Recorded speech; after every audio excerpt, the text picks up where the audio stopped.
Hi guys! Ito yung day 4 namin. January 16 pa to pero ngayon ko lang na-edit. Dito guys, naisipan namin mag-warm up. Kasi na-realize lang namin di kami nag-warm up for stretching. Oh yan, syempre bida-bida tayo dyan. Tapos ito try nila ni May yan guys.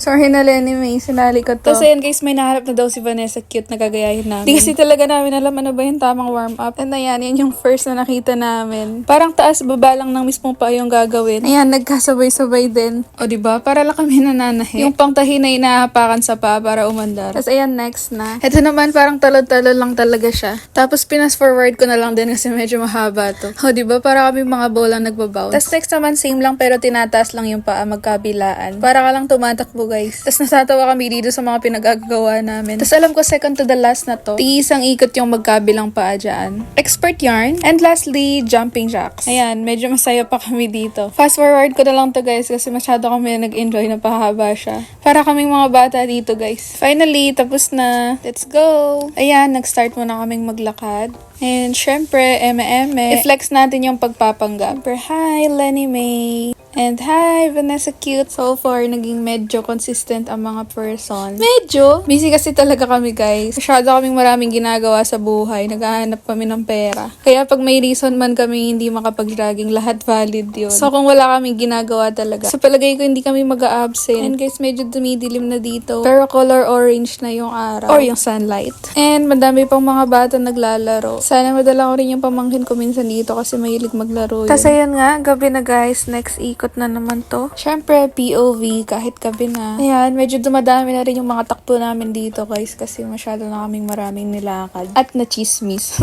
So, ayan, go lang. Alam ko last na to eh. Last na ikot na to and pasara na rin yung sementeryo. Kaya sinulit na din namin. So, ayan, natapos na nga. And kumukuha na dito ng itlog. Si Vanessa cute. Tatlo yan sila. Tigi-isa kami. Actually, parang apat sila. Ay, joke lang. Asin lang pala yung isa. Tapos ayun, kumuha na ako ng akin. And ang saya-saya ni Lenny May dito. Kasi ang ganda ng pagkakaluto ng sa yung kanya. Medyo parang malasado pero luto na. Alam mo yun? Kung di ako nagkakamali, 6-minute egg 6-minute maluto para ma-achieve yung tapos ganun. Pag hard-boiled egg, mga 10 minutes. Tapos nangingi muna tayo ng asin kay Vanessa Cute. Para naman mas masarap yung itlog natin, guys. Donk! Sarap talaga pag libre, guys. Alam ko pinag-uusapan namin dyan yung mga Penoy. Kasi yung mga Penoy ngayon, parang itlog na lang sila. Nung bata kasi ako, alam ko parang medyo masabaw yun sila. Ayun, another asin na naman. And naubos na rin yung itlog. Obvious naman. And ayan lang guys, bye-bye!